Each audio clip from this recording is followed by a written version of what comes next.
vigías constantes, de noche y de día, marinos mercantes. Somos un orgullo nacional. Somos con mucha fe y paz. Marineros con valor sobre el radio mar. Pescadores en los ríos de nuestro litoral. Somos queriendo tu nombre gritar, formando mi camino otra vez del ancho mar.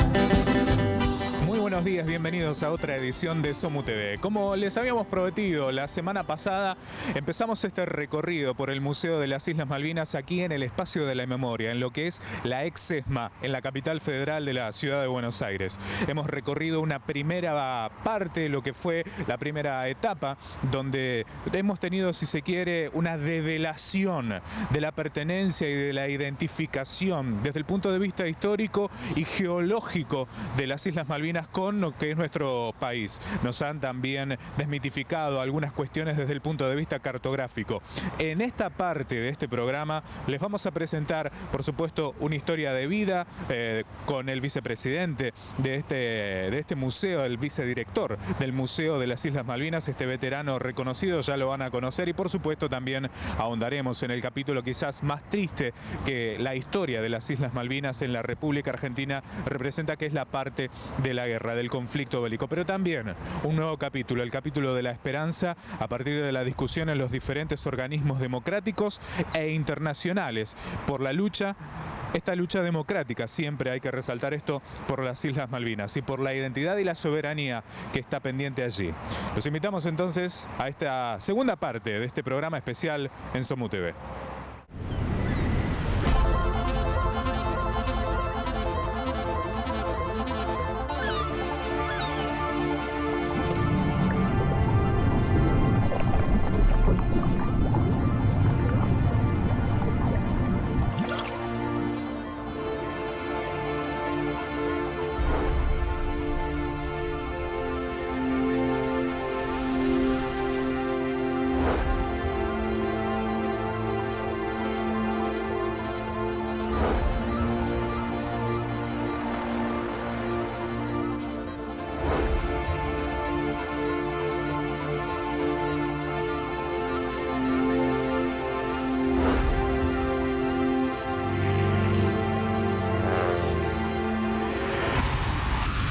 Le presentaremos batalla.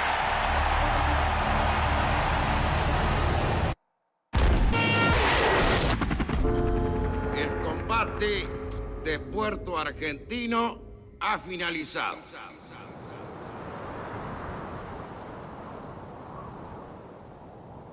Las Naciones Unidas han reconocido que es esta una situación colonial por parte del Reino Unido.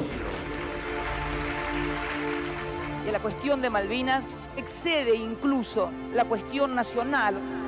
Reina de Inglaterra, ya se acabaron los imperios. ¿No te has dado cuenta, reina de Inglaterra? Devuélvele las Malvinas al pueblo argentino, reina de Inglaterra. Qual é a explicação geográfica, política, econômica da Inglaterra estar nas Malvinas? En nombre de todos los argentinos, muchas gracias y perdonen si durante mucho tiempo los ocultaron como si fuera una vergüenza. Son para nosotros motivo de orgullo, respeto y honor. ¡Viva la patria!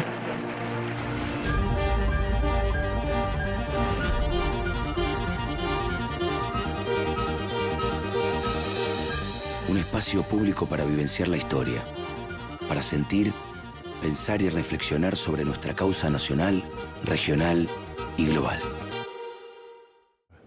O sea, nosotros condenamos sin ambigüedades la decisión de la Junta Militar, la decisión de la dictadura cívico-militar de hacer esa guerra, no por una cuestión nacional o nacionalista, sino por una cuestión de táctica, digamos, para permanecer en el poder.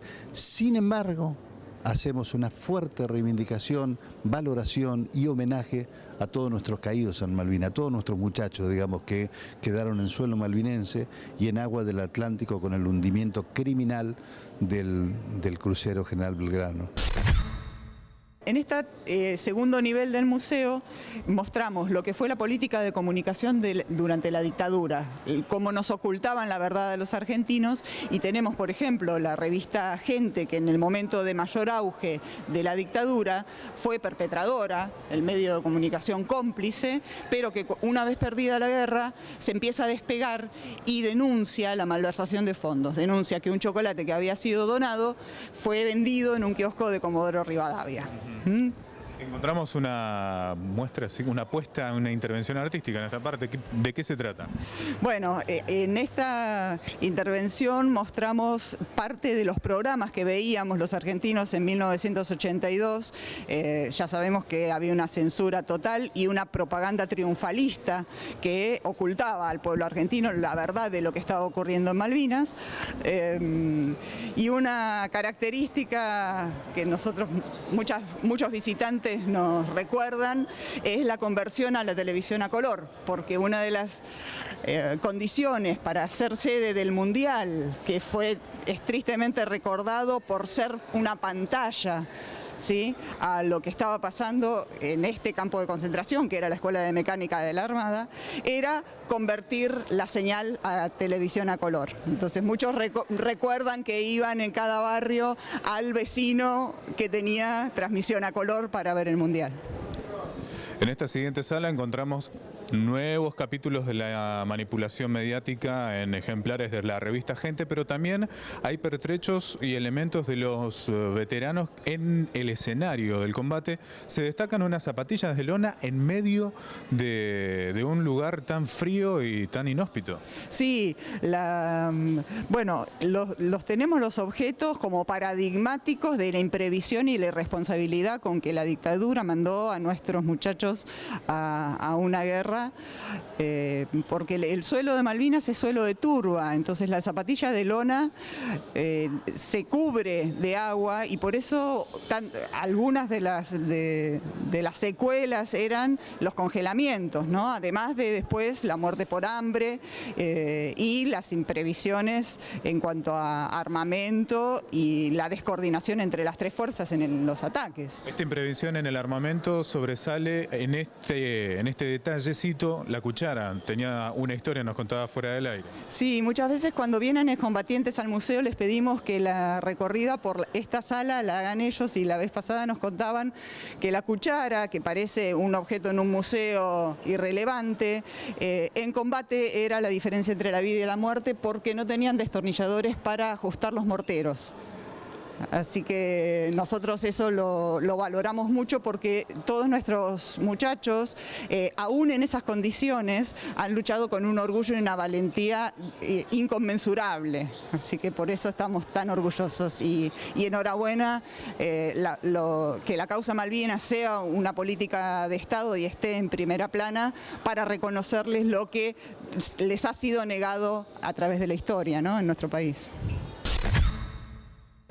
Y por último, este proyecto desde un comienzo se dio a la tarea de también revalorizar todo aquello que ha venido haciendo la democracia en estos últimos años respecto a la causa Malvinas. Esto sería la etapa de la resurrección. Exactamente. ¿Por qué resurrección? Y porque felizmente hoy los jóvenes no ven lo que nosotros vimos. Recuperada la democracia incluso, ¿no? Uno lo dice con dolor, pero nunca es triste la verdad, lo que no tiene remedio, decía Serrat, ¿no? Nosotros vimos con nuestros propios ojos cómo muchos excombatientes subían a los trenes, a los subterráneos, a los colectivos a pedir moneda. Entonces, a muchos de nosotros se nos caían lágrimas en los ojos, ¿no?, de cómo se llegó a ese punto de no valorar a nuestros muchachos, a nuestros héroes, digamos. Y eso se ha venido logrando a partir del 2003. Para nosotros los excombatientes es muy importante tener el lugar de homenaje a los compañeros caídos sobre todo, y bueno, visibilizar esto en un ejercicio de la memoria única, porque a su vez está dentro de un espacio muy emblemático como es el espacio de la ex-ESMA, en la cual no se puede escindir la memoria de lo que sucedía acá con lo que también formó parte de Malvinas, más allá de la importancia de Malvinas como soberanía, ¿no? de las prácticas que hubo, del ejército que fue a Malvinas, pero bueno, está en este lugar, el lugar que es el espacio de la memoria, y eso para nosotros es muy importante. Nos contabas fuera del aire, tenías tus 20 y tantos, te vuelven a llamar como soldado conscripto, vivías en la ciudad de La Plata, estabas casado, con un proyecto de familia, imagino, estudiando medicina, te vuelven a llamar, el 9 estás en la zona de las islas y nos contabas, tuviste una herida de guerra. Contanos un poco cómo viviste esa etapa. Bueno, la etapa fue nosotros los primeros ya del 12 y 13 de abril con el Regimiento 7 de Infantería, ya estábamos en Malvinas, también ocupamos un lugar rápidamente, un lugar de riesgo, porque era la primera línea que cerraba Puerto Argentino, en la línea que iba desde el Monte London, desde Wailes Ridge, allá a unos 14 kilómetros de Puerto Argentino, y cerrando uno de los frentes en las cuales se esperaba el ataque inglés, que efectivamente vino por ahí también. Entonces, bueno, sin duda alguna, los recuerdos de esos días son recuerdos totalmente conmocionantes, porque, bueno, la situación en la que se vivió, las situaciones que había que pasar, sobre todo, digamos, de resistencia, ¿no? Fueron muy duras. Pero, sin duda alguna, fuimos aprendiendo incluso sobre el terreno la importancia que tiene Malvinas. Porque al principio la mayoría, digamos, de los combatientes, incluso de los soldados más jóvenes, hasta, bueno, sabían poco de Malvinas. Y nos fuimos queriendo más el territorio ahí mismo, y bueno, nosotros nos dejó una marca indeleble como es tener a los compañeros caídos. Yo tuve herido en combate justo antes del final de la guerra, el día 13, mientras acá se jugaba el Mundial. Me acuerdo que era el primer tiempo Argentina-Bélgica, y bueno. ¿Vos estabas en la misma zona, digo, del frente? En la zona del frente, y ya habíamos sido atacados en 2 oportunidades, habíamos replegado hacia la compañía del regimiento, pero todavía seguíamos manteniendo las posiciones. Y en ese ataque final, bueno, me hieren ahí, y soy operado esa misma noche, la noche del 14, entre el 13 y el 14, en el hospital de Malvinas, el hospital del Ejército de Malvinas. O sea que, bueno, tuve la suerte de llegar a tiempo. Atravesaste casi los 2 meses de combate, 2 meses y tanto, digo. Y estábamos en el frente, sin volver allá en las posiciones, en los pozos, con los compañeros que estaban ahí, resistiendo y esperando al principio, hasta que, bueno, la guerra se desata formalmente el 1 de mayo, cuando vimos los primeros bombardeos sobre el aeropuerto.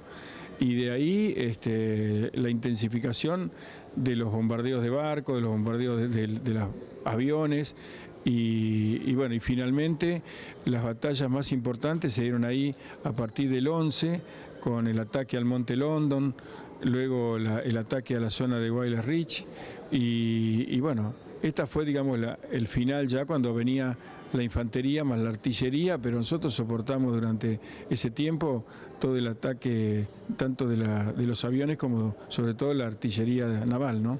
Cada vez que uno habla con un veterano de guerra tienen un montón de historias increíbles, a modo de casi de anécdota digo, pero tristes, lamentables, ¿no? Una cortita que nos puedas contar, una historia que vos que siempre por ahí la traes a memoria para conocer también a través de tu historia lo que viviste. Bueno, en realidad, digamos, está bueno a veces, obviamente las historias de la guerra en general son historias tristes, pero también lo que yo reivindico son tantas historias cotidianas de compañeros que por ahí soñábamos hasta cosas mínimas, que mínimas para ahora, pero en ese momento eran importantes, como que si regresamos, qué íbamos a hacer, pensar en nuestros proyectos, pensar en qué íbamos a comer, por ejemplo, porque, bueno, dadas las restricciones que había, hacíamos también, que en la guerra también hubo humor, porque el humor fue fundamental para poder sobrevivir. Y, bueno, finalmente sabemos que el humor termina cuando bueno, los hechos de la guerra fueron concretos y fueron los días últimos donde se perdió la gran cantidad de compañeros. Yo incluso hacía la enfermería ahí en el frente también y bueno, tuve que vivir momentos duros, muy duros. Pero bueno, uno hace un balance, trata de hacer un balance positivo dentro de lo negativo que es la guerra y decir, bueno, nos trajimos de alguna forma más convicción sobre la necesidad de recuperar las Malvinas, nos trajimos compañeros que no conocíamos y que después recorrimos un camino de militancia y sí perdimos muchos pibes jóvenes que yo siempre digo la inutilidad de la guerra en ese sentido, donde los jóvenes son los que van a morir. Entonces, bueno, yo creo que te traes un bagaje de vida, un bagaje de vida y de muerte en ese momento que te sirve para cambiar, porque en realidad lo que yo sostengo es que, como decía también un compañero, todos los pibes que fueron, cuando volvieron ya no eran los mismos. Bueno, luego de que finaliza el conflicto bélico, las tres Fuerzas Armadas mandan a hacer un informe con la expectativa de exculparse de su accionar y le sale al revés, pues se lo encomiendan a Benjamín Rattenbach y Benjamín Rattenbach hace un informe que los inculpa, que dentro de la justicia militar pide las penas máximas para Galtieri y Anaya. Para todos los responsables de este hecho. Claro, porque denuncia la descoordinación de las tres fuerzas en el accionar. Acá vemos la balanza en donde se pesaban las donaciones de oro, por ejemplo, de las alianzas, de la buena voluntad de toda la población. Sí, de la gente que había sido convocada. Acá hay una foto muy imponente. Sí, son los 59 lingotes de oro recaudados de 2 kilos cada uno, que bueno, están con los trabajadores que los han fundido, los fundidores, y que por supuesto no sabemos del destino. No hay información, ni datos, ni nada de eso. Nada, todos los fondos fueron en el marco del genocidio y del plan represivo, desaparecieron. Hay una nueva etapa, un nuevo capítulo que se abre en este cierre del paseo. Claro. Bueno, acá estamos en la Sala de la Democracia, tenemos una foto de Néstor Kirchner, que es el puntapié inicial simbólico de la constitución de la causa Malvinas como una causa nacional, regional y global, ¿sí? Néstor Kirchner fue a la cumbre de países progresistas en el 2003 y todo su cuerpo diplomático, conociendo su personalidad antiprotocolar, estaba muy preocupada porque hiciera algún papelón, no podía hablar fuera de los canales institucionales de Malvinas con el primer ministro británico, y él hace justamente eso y consigue la foto porque lo primero que le dice a Blair es: queremos sentarnos a dialogar para dirimir el conflicto en forma pacífica. Este gesto no tendría ninguna importancia si no hubiera sido refrendado después por toda la política pública que a partir del 2003, ¿sí? Con el gobierno de él y con los dos gobiernos de Cristina Fernández, después constituyen a la causa Malvinas como una causa regional y a la causa de derechos humanos también como una causa de una política de Estado, y por eso el museo también está en lo que es el memorial, el espacio para promoción y defensa de los derechos humanos.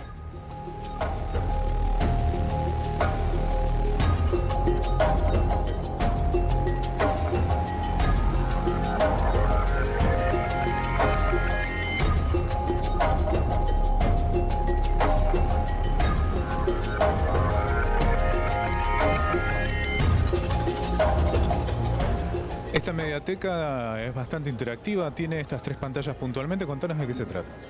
Bueno, en estas tres pantallas sí tenemos la posibilidad de consultar información por nuestra cuenta. La primera muestra los territorios no autónomos, que son 17, diferenciados por color, de los cuales 10 son ingleses, están marcados en rojo, y se consulta la información desplegando y arrastrando una esquina, y ahí se despliega otro menú en donde uno puede consultar la información que le vaya interesando. El visitante interactúa con este material y accede a la información. En esta parte, ¿qué tenemos?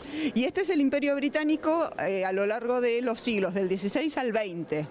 En esta parte nosotros muchas veces mostramos la concepción de los ingleses de considerar al mar como territorio, a diferencia nuestra, lo que hablábamos de los dispositivos culturales, que pensamos que el territorio termina en donde empieza la costa. Claro, la importancia del mar. Hay más archivo multimedia instructivo con tablets. Contanos esta parte del museo de qué es. Sí, todo el material está hecho por el Ministerio de Educación, el canal Encuentro, y acá tenemos tablets en donde podemos ver testimonios, canciones, poemas referidas a Malvinas. Varias, y allá tenemos 3 terminales que nos muestran material, compilaciones de material de Malvinas y arte, Malvinas e identidad, Malvinas e historia. Nosotros vamos a ver que Malvinas es una causa federal, vamos por cualquier ruta de la Argentina y encontramos carteles de las Malvinas son argentinas, la dispersión de todo lo que hay en Malvinas, los centros de excombatientes, hay 23 radios en el país que se llaman Malvinas, bueno, infinidad de escuelas, etcétera, bueno, el partido Malvinas Argentinas, y bueno, eso muestra lo que es un sentimiento que es una de las principales diferencias que tenemos con Inglaterra, porque para nosotros es una causa cultural y para ellos es un peso presupuestario. Mantener la militarización en Malvinas a ellos les representa un gasto. Y para nosotros esa diferencia cualitativa es muy importante.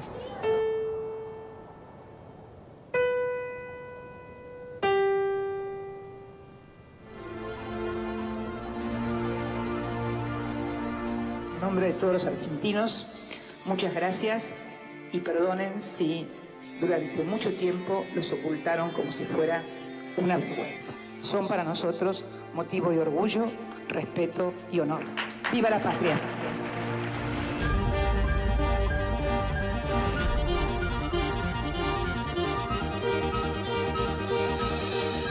Un espacio público para vivenciar la historia, para sentir, pensar y reflexionar sobre nuestra causa nacional, regional y global. Yo me acuerdo que Cristina, cuando estuvo en el día de la inauguración, el 10 de junio del 2014, una frase muy bella y muy emotiva, ¿no? Cuando dijo, basta de fragmentar la memoria popular. Entonces, si en este espacio valoramos la memoria de nuestro país, bueno, en este espacio pues tenía que estar este museo. Institucionalmente el museo se construyó desde la Presidencia de la Nación, el doctor Parrilli como secretario, Oscar Parrilli como secretario general de la Presidencia en ese entonces, fue la autoridad, digamos, que acompañó todo el proceso de construcción del museo hasta el último momento. Y finalmente, como tiene categoría, porque también era otra decisión de la presidenta, que tenga categoría de Museo Nacional, normativamente corresponde que el museo esté dentro de la Dirección Nacional de Patrimonio y Museo, que depende del Ministerio de Cultura. Por eso es que institucionalmente el museo depende del Ministerio de Cultura, ¿no? Jorge, muchísimas gracias, un placer, gracias por su tiempo. Bueno, muchas gracias a ustedes y bueno, ojalá que todo esto ayude para que los compañeros del gremio, sus familiares, sus amigos, todos quienes nos pueden estar escuchando y viendo, se acerquen y se apoderen de alguna manera de este museo. Porque estos museos tienen su razón de ser si le pertenecen al conjunto del pueblo. Si no es así, no cumplen la misión para la cual están destinados. Muchas gracias a ustedes. En medio de esta alegoría al crucero Ara General Belgrano, nosotros concluimos esta edición de lo que ha sido SOMU TV en un programa que fue ómnibus. 2 ediciones hemos tomado para poder mostrarles este museo, el Museo de las Islas Malvinas. Un museo que sin lugar a dudas está presto para ser visitado y es un programa destinado a eso, a dar a conocer este museo para que también puedan acercarse a la historia de la identificación. Pero también este programa es una excusa de parte del Sindicato de Obreros Marítimos Unidos para para levantar su voz y unirse en el reclamo por la soberanía de las Islas Malvinas, un territorio que ya hemos visto y ha sido justificado ampliamente, pertenece a la Argentina desde el punto de vista histórico, político, hasta geomorfológico, si se quiere, como parte o extensión de lo que es la zona de la Patagonia. La Pampa Azul abraza a las Islas Malvinas, la Argentina abraza a las Islas Malvinas y el Sindicato de Obreros Marítimos Unidos también abraza la soberanía de las Islas Malvinas. Han sido muy amables en habernos acompañado, los invitamos por supuesto a la próxima semana a otro capítulo de SOMU TV.